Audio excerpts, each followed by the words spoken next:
aze kugira santimetero zirenga 60-70 kandi uracyari gukura.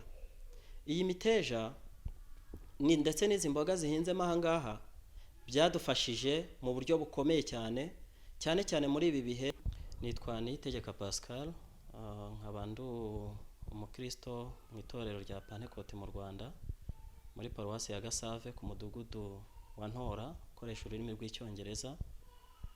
Nk'abandi n'umwe mu batumirwa bajya bafatanya na Pastor Nkuranga Aimable mu gutanga ikiganiro umukristo mu bukungu n'iterambere. Bimwe mu byo twibandaho muri kiriya kiganiro ni ugufasha abakunzi b'ikiganiro, abanyarwanda muri rusange, ariko cyane cyane abakristo by'umwihariko, kumenya kubaho mu buzima nk'uko Imana yabibageneye, kandi bakabasha gutera imbere, bakiteza imbere bagendeye cyane ku mahame y'iterambere yashyizweho n'Imana nk'uko tuyabona mu ijambo ryayo. Bakaba abantu bakira, ntidutera imbere gusa mu by'umwuka, ahubwo tugatera imbere no mu buzima busanzwe, tukaba abaherwe, tugatunga amafaranga menshi, tukagira imishinga myinshi ihindura ubuzima bwacu, ihindura ubuzima bw'abo tubana mu miryango yacu, igira uruhare mu guteza imbere igihugu, ariko ibyo byose tukanabikora dukiranukira Imana.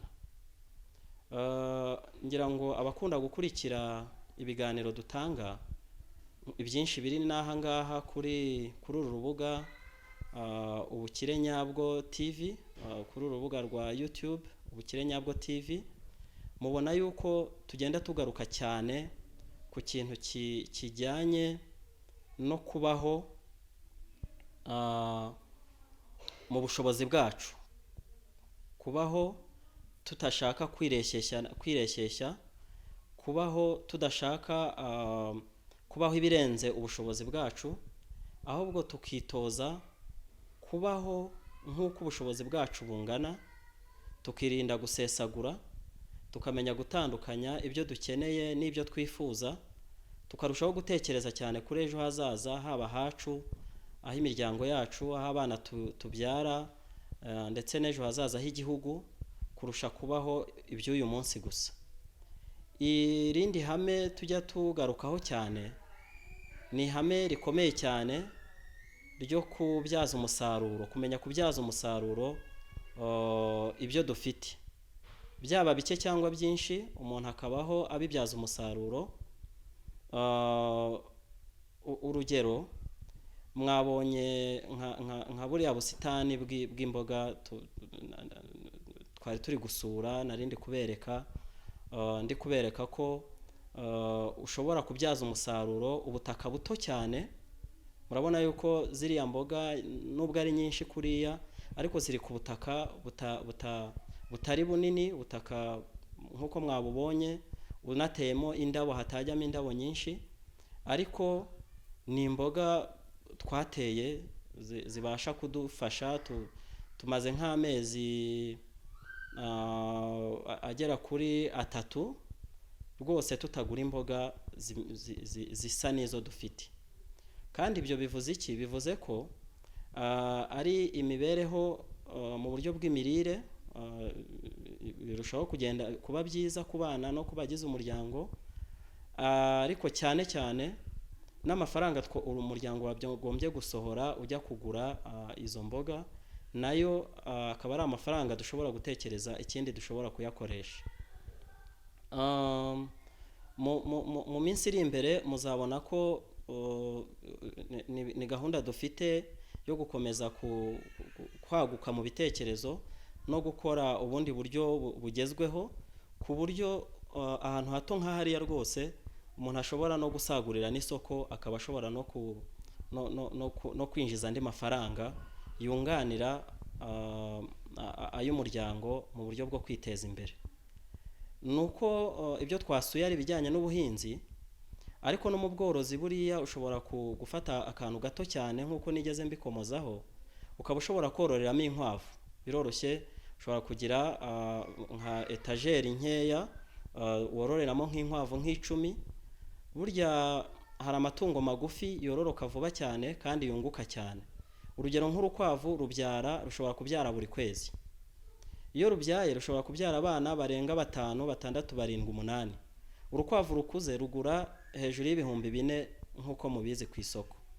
Urumva rero yuko ufite inkwavu 10 mu minsi mike cyane ziba zibaye 80, wareba n'amafaranga rero uretse no kuba ari inyama nziza abantu bashobora kurya, ariko wanareba amafaranga ashobora kuvamo nabyo bikaba bishobora guteza umuryango imbere. Hano rero mu muryango wacu aho mwadusuye rwose twe tumaze kubigira intego. Hari ibintu byinshi twasohoragamo amafaranga, byasohoraga amafaranga tutakigura hanze kubera ko dushobora kubyikorera kandi umuntu wari we wese ashobora gukora. Reka mbaho urugero rutoye. Nk'ubu kumenya gukora amandazi ni ikintu cyoroshye cyane kandi bidahenze, kandi ibikoresho biraboneka.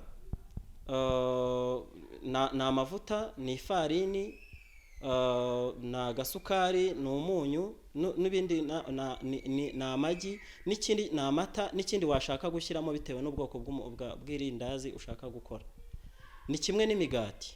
Ibyo byose akenshi usanga tujya kubigura, tukabigura bihenze kandi ari ibintu umuryango wakikoreye. Mu gihe cyo kwiga kw'abanyeshuri, mubona ko ababyeyi benshi bibagora bashaka ibyo bapakingira abanyeshuri buri munsi. Ugasanga ibyinshi muri ibyo ni ibyo bakwikoreye mu rugo.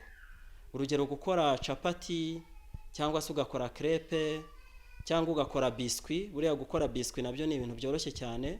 Hano mu rugo ntitukigurira abana biscuit, ntitukigura biscuit. Gukora keke, gukora umugati nk'uko nabivuze, ndetse no mu gihe cya anniversaire z'abana cyangwa n'iminsi mikuru, buriya na gato nayo umuntu ayikorera mu rugo, arabyiga, akamenya ibipimo byiza, uburyo bivangwamo mu buryo bwujuje ubuziranenge, ku buryo ushobora gukora ibyo bintu byose, bigatuma umuryango udasohora amafaranga kandi umuryango ukabaho neza. Urundi rugero ni ibijyanye n'ibyo kunywa. Buriya ntabwo mbuza abagura amaji atandukanye, ariko ushatse no kugaburira ab'umuryango, guha abana n'abandi bo mu muryango ibinyobwa byiza kandi bidahenze, ushobora gukora amoko menshi ya ji ukoresheje imbuto zibasha kuboneka. Ibyo rero impamvu nari ntanze izo ngero, bihera mu mitekerereze, bihera mu gutekereza, ukavuga ngo mu bumenyi mfite, mu bushobozi mfite, muri bike ntunze, ni iki nabasha kubyaza umusaruro kugira ngo ndusheho kubaho neza kandi mu buryo budahenze.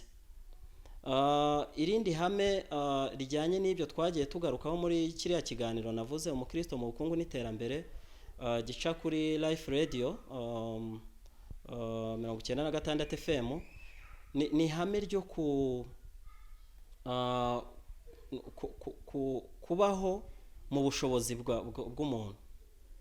Ugasanga ibyo nabyo iyo bitekereje ushobora kuvuga ngo ni iki mfite mu bushobozi bwanjye gishobora gutuma mbaho neza, ariko kidasohoye amafaranga menshi. Ni iki se mfite mu bushobozi bwanjye nshobora gukora kikaba gishobora kumbyarira andi mafaranga menshi.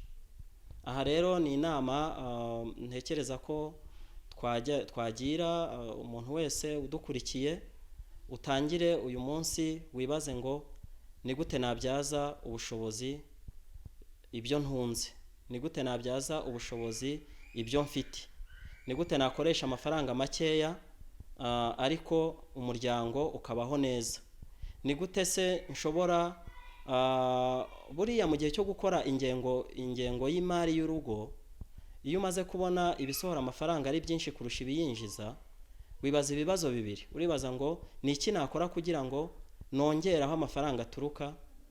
Ikibazo cya kabiri, ni iki nakora kugira ngo ngabanye ibyasohoraga amafaranga. Aho rero niho ushobora gutangira gutekereza, ukavuga uti aho kugura imboga nshobora kuzihinga, aho guhinga indabo nyinshi nshobora gufata amavaze ngashyiramo ari ibitunguru, ari inyanya, ari imboga z'amoko atandukanye za pinari, za seleri. Ntabwo nge ndi umuhanga mu bijyanye n'ubuhinzi, ariko niyo umuntu akeneye ubwo bujyanama mu babizobereyemo, mu babishinzwe, ubwo bujyanama buraboneka, ukaba ushobora kubyaza umusaruro bikeya ufite kandi ukabaho neza. Ndumva rero ari icyo ngicyo. Ubundi nk'uko tujya duhana ibitekerezo n'abakunzi b'ikiganiro cyacu, turahari kugira ngo uwakenera ubujyanama uwo ari we wese ajya twegera tumugire inama, tunabakangurira kujya mukurikira inama abayobozi bacu. Twagize umugisha wo kugira ubuyobozi bwite bwa leta budutekerereza kure, buturebera kure, kandi bukagira abaturage inama z'ibishobora kubafasha. Urugero nka ziriya mboga twasuraga, muzi ko hashize imyaka myinshi abayobozi mu nzego z'ibanze bagira abaturage kugira akarima k'igikoni, buri rugo kugira akarima k'igikoni, buri rugo gufata amazi aturuka ku nzu. Buriya amazi menshi dukoresha hariya mu kuhira ziriya mboga ni amazi tuba twafashe imvura iri kugwa, amazi yo ku nzu tukayafata kugira ngo nayo tuyabyaze umusaruro. Ibijyanye no kunoza imirire y'abana, muzi ko mu Rwanda turacyafite ikibazo gikomeye mu miryango imwe n'imwe, usanga hari abana bafite ibimenyetso by'imirire mibi, bakigaragarwaho n'indwara zimwe ziterwa n'imirire mibi. Ibyo ni ibintu buri muryango ushobora guhangana nabyo, ugakoresha ibyo ufite ukabikoresha neza, abagize umuryango bakabaho neza kandi mu buryo budahenze, mu buryo budasesagura, mu buryo ahubwo bushobora no kuvamo